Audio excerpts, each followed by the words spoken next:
Hey, aren't you going to contribute more around the house? If you're going to be that kind of wife, maybe you should just leave. I sat there, stunned by my mother-in-law's harsh words. Her cold, intense gaze bore into me.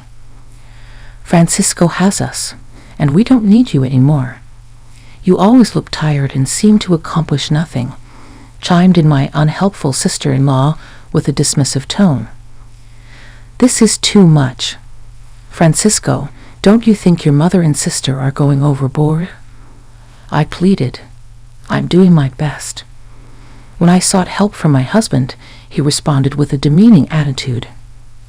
I agree with my mother and sister, Francisco interjected. I'm busy with work, and it's becoming a problem if you don't help with the chores.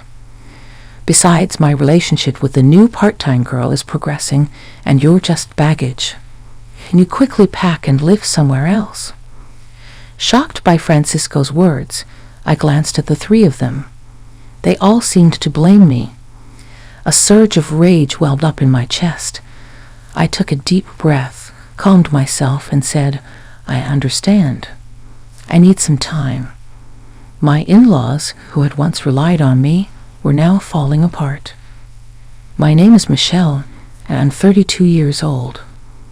I work diligently, both at my job and in household chores. While it's not uncommon for women to continue working after marriage, I truly love my job and strive to succeed in the company I joined right after college. One morning, as I was getting ready for work, my husband Francisco approached with a plating look. Michelle, can you take care of this? He handed me a file crammed with receipts and bills. You should manage the cafe's finances properly. I smiled and responded, sorry, but I'm really bad at that. I met Francisco while he was working part-time at a cafe I frequented. After a few chats, we began dating and eventually talked about marriage. Now Francisco owns the cafe, but despite his ability to run the business, he struggles with paperwork and always asks me to handle the accounting. As I sighed, my mother-in-law added, Michelle, I suddenly feel like eating Chinese food tonight. Could you rinse the rice well? Also, Mia and the kids are coming this weekend, so we need to plan their meals. Sure, I got it. I nodded to my mother-in-law's request and hurriedly left the house. Before marriage, I was excited about my new life with Francisco. However, he suggested, my mom's lonely by herself. Why don't we all live together in our big house? So now, I reside with his mother. To put it lightly, she's not proficient in household chores. When we moved in, the house was a bit of a mess. After my father-in-law passed away, she started living on a pension, which she mostly spends on dining out or ordering food. Francisco seems to believe that housework is a woman's job, making it my full responsibility. Francisco's sister, Mia, occasionally brings her kids home, and each time she does, my to-do list grows. I can't help but think that yet another chaotic weekend is approaching. Weekends, which should be precious times for recovering from the usual exhaustion, turn into moments where my sister-in-law's children ask to play or complain about being hungry. I find myself not only preparing meals in the kitchen, but also entertaining the children. Then my sister-in-law drops a bombshell. Michelle, I'm getting divorced and will be moving back here with the kids next month. I'm surprised, and for a moment, I'm lost for words. Really? Do you have something to say? She asks. No, I was just thinking it must have been hard. When are you moving? I want to move as soon as possible, she replies. Surprised that my sister-in-law and her children will be moving in, I hope that maybe she will help, and household chores will become more manageable. While we had a normal relationship, I anticipate that this change might bring us closer and result in her contributing to the chores. Despite my positive attitude, reality has other plans. Perhaps because she grew up with my mother-in-law, my sister-in-law appears to live life devoid of housework. She spends most of her time lounging on the sofa, watching TV, and always has some snack with her. Observing her, I realized her neglect of housework might have contributed to her divorce. Now, with the added responsibility of preparing meals for her children and making lunches for kindergarten, my workload increases and my free time diminishes. I had hoped for her assistance, but it's disappointing that it turns out to be a swing and a miss. Then there comes a time when my work at the company suddenly becomes hectic. Every day, I start work early, do overtime, and return home exhausted to find the room overflowing with things, with no space to even walk. Seeing this scene each day, waves of fatigue wash over me. On top of that, my mother-in-law and sister-in-law complain, asking if dinner is ready yet or why I'm home so late. When I struggle to manage household chores, they coldly remark, "Michelle, there's a mountain of laundry waiting. Don't slack off just because you're busy."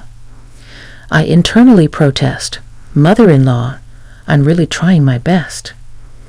But before my sister-in-law can say anything, I frequently opt to keep my thoughts to myself. "Michelle, are you standing up to your mother-in-law? That's a bit bold, but for the sake of the children, please try a little harder to make homemade meals," suggested my sister-in-law. I couldn't help but respond, "If you have so much free time at home, why don't you help out once in a while?" While doing household chores, I overheard Francisco's sister saying, "Haha, Francisco owns a store, so Michelle doesn't need to work, right? If that's the case, maybe you should try a little harder at home." Behind their words, I felt the mounting pressure that I should be doing more. That night, at the peak of my stress, I decided to speak my mind to Francisco. "I've been so busy lately, and neither your mother nor your sister is helping out with household chores. It's really hard. Michelle, you're not speaking ill of our family, are you?" Francisco's eyes sharpened a bit, and I braced myself. "That's not what I mean, but it's hard for me to do everything by myself. If you helped out once in a while, things would be a little easier for me. I'm busy managing the store. It's different from a regular job. Housework is the wife's responsibility, right?" Even though disappointed by his response, I sat and pondered. A good idea suddenly popped into my head, and I silently pumped my fist. I immediately grabbed my smartphone, opened my favorite online shop, and started adding necessary items to the cart. After completing the purchase, I went to bed satisfied. A few days later, my new electronic household appliances, which would become my lifelines, were delivered to our home. The latest washing machine, a cleaning robot that reaches every corner of the room, and a rice cooker that cooks delicious rice without much effort. Each of them was a savior, making my daily life just a little bit easier and more enjoyable. While setting up the new washing machine, my mother-in-law and sister-in-law suddenly appeared with surprised expressions. "Wow, Michelle, you got such a fancy washing machine. But the old one was still good, wasn't it?" Smiling gently, I replied, "The old one took a bit too long, and I heard this new one shortens the laundry time." Their gaze then shifted to the cleaning robot and the new kitchen appliances. "See, I've also upgraded these," I said, showing them off a bit. All these things, cleaning robots and convenient cooking appliances. "Michelle, come over here for a moment," my mother-in-law said. Inside the room, seeing the slightly surprised expressions of my mother-in-law and sister-in-law, I smirked to myself. Francisco sat next to me, and the four of us began our discussion. "Why did you buy so many things?" My mother-in-law raised her voice. "Do you really need all these new appliances? Isn't it just because you want to make things a bit easier?" she continued. "Well, I thought it would be nice if things around the house could run a bit more smoothly," I replied with a slightly troubled expression. But my mother-in-law chimed in, "Relying too much on machines, aren't we?" The sister-in-law waved her hand, but I responded, The appliances we had can still be used. Francisco is working hard managing his store. Maybe you should be more frugal." Francisco nodded in agreement with his sister, and in a quiet voice, I murmured, "Maybe you're right." There was a hint of anger in my mother-in-law's eyes, and I stumbled over my words. "Are you even considering our household?" "I really am, but I'm just a bit exhausted," I replied. My mother-in-law raised her voice, exclaiming, "Enough! I can't believe you're our daughter-in-law." My sister-in-law, with a disgusted look, added, "I'll watch over Francisco. We don't need someone like you here." When I looked at Francisco, he said coldly, "I understand what Mom and Sis are saying. It's a bit difficult to have a wife who doesn't do housework." Looking at Francisco's face, my heart felt heavy. He continued with a cold smile, "I have my own store, so I decide how to use my money, but being with someone who spends on anything and everything might be difficult." I was shaken by his words, but I looked into Francisco's eyes and counted to 10. He added with a hint of cruelty, "Also, I've noticed things have been going well with that new part-time girl. She's more attractive than you are now. Maybe it's time for you to pack up and find a new place to live." A fire of anger surged within me, though I didn't voice it. Taking a step back and calming myself, I replied after a deep breath, "All right, I'll look for a new home." "That's better," he said smugly. "Finally, you understand. I'll feel much better without you around. She's more attractive than you are now. Maybe it's time for you to pack up and find a new place to live." A fire of anger surged within me, though I didn't voice it. Taking a step back and calming myself, I replied after a deep breath, "All right, I'll look for a new home." "That's better," he said smugly. "Finally, you understand. I'll feel much better without you around."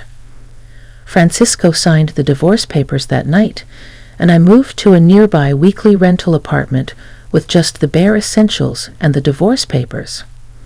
No one tried to stop me when I left. Did they ever really care about me? After submitting the divorce papers at the city office, I found a stylish apartment to start fresh. During this time, an unexpected opportunity came my way, a promotion I had been putting off because of my family situation. I seized this chance and began working as a section manager. Every day, as I dedicated myself entirely to my job, I felt a renewed sense of accomplishment. In the midst of these busy days, my phone rang. The caller ID showed it was my former mother-in-law. I thought we had nothing to do with each other anymore, right?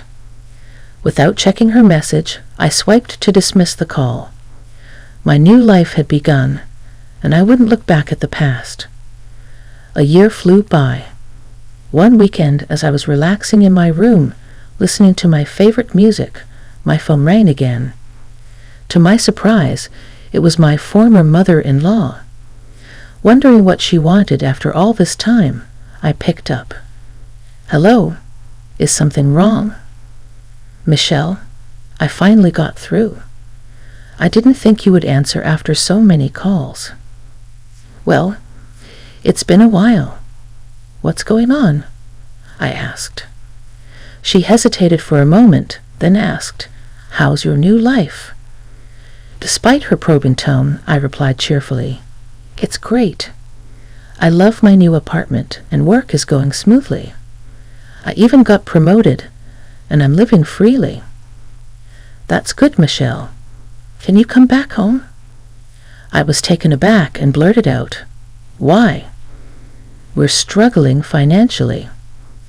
I thought to myself, I knew it, and responded cautiously, "Francisco's cafe only makes about $1,000 a month, right? If no one else in the family works, things could be tough." "You know about that?" she asked. "Yes," I admitted. Francisco's cafe wasn't doing well. I was fully aware of its financial situation since I handled all the accounting, but he pretended to be the successful owner without understanding the real state of his business. It was almost laughable how oblivious he was. I handled all the finances and procurement, so of course I sensed her shock. "You knew and didn't tell us? We had no idea you were doing so well in such a big company, or that you were contributing so much to the household expenses," my former mother-in-law exclaimed. I admitted, "Yes, I contributed more than $3,000 every month. Thanks to that, you all managed." The truth was, I used my salary to bridge the gap in Francisco's business losses. He seemed completely unaware of the situation, and after I left, it seemed reality hit hard. "Michelle, can you please come back?" she asked. Curious, I inquired, "So, how's Francisco's cafe doing now?" She sighed. "We might have to close soon, and the part-time workers keep quitting." With an inward smirk, I commented on his sloppy management style. "It's hard to keep it going for long, isn't it? His little bit of pride doesn't help. Not doing proper work. I mean, how many women out there do you think would be willing to support a guy like that?" My former mother-in-law was momentarily at a loss for words. I continued somewhat sarcastically, "Wait, I'm a bit busy now." "Since you left, the house is a mess. It's chaotic with things everywhere," she said. Confused, I asked, "Wait, what do you mean?" She described the disarray of their home, with belongings scattered everywhere, looking like a storeroom. Without anyone to cook, they were eating out, which was costing a lot. The washing machine broke down, and it seemed like there was no room in the budget to buy a new one. "Actually, the appliances that you took back, I was really relying on them," my former mother-in-law admitted. Puzzled, I asked, "Huh? Why is that? Those were for my convenience. Besides, I bought them myself, so it's okay for me to take them back, right?" She reluctantly agreed, "Yeah, I guess so. But I never realized housework was this challenging." With a firm tone, she added, "With 3 adults in the house, how can it be that hard? What are Francisco and your daughter doing?" A hint of fatigue could be heard in her voice. As for Francisco, his staff members have been quitting, and sales have plummeted. As soon as he found out, he became really downcast and has just been lazing around at home. But Francisco used to spend his money from the store without any restraint, right? On top of that, Mia doesn't help at all. She doesn't do anything around the house and even gets her allowance from me. To be honest, living on just my pension for the 3 of us is really hard, she continued. I responded with a hint of sarcasm. Mia once told me that I was unnecessary because she was there. My former mother-in-law desperately said, "Michelle, we're really in trouble. Living on just my pension for the 3 of us is quite tough." I firmly stated, I have no intention of returning to that house. It must be hard living with all that baggage. She seemed to be at a loss for words. Seeing her like this made me feel a bit sorry for her, but as I was about to hang up, my former mother-in-law seemed eager to say something. "Michelle, I'm really sorry. Can you reconsider?" Her voice sounded a bit exhausted. I replied, "I wonder if we can ever spend days together with smiles again." "Huh, was it that hard without me?" I asked with a mix of surprise and calmness. After a short pause, my former mother-in-law took a deep breath. "Yes, there's actually an issue with the property tax. We might have to let go of the house." I said, "I see, but I really don't want to get involved anymore. Decide what you're going to do with your family." I hung up without waiting for her next words. After that, I set it up so I wouldn't receive any more calls from her. In my room, holding my favorite mug filled with aromatic coffee, I enjoyed my time alone, looking at the outside scenery. A smile spontaneously appeared on my face. A few months later, when I passed by the cafe where Francisco used to work, I noticed the place was now quiet and empty.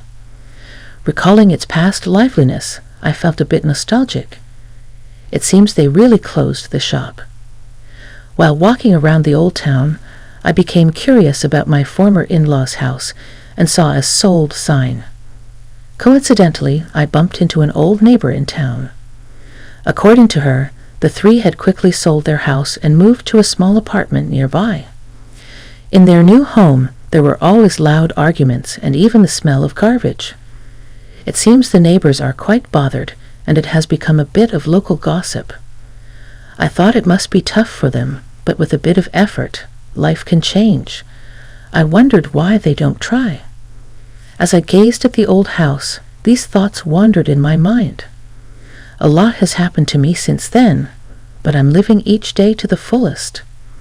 In fact, a handsome guy from my workplace confessed, saying, "I really admire your hard-working nature." Now we're enjoying our dates, and I'm really looking forward to what the future holds. If I get married again, I really want to be happy. I'm feeling very excited about it now.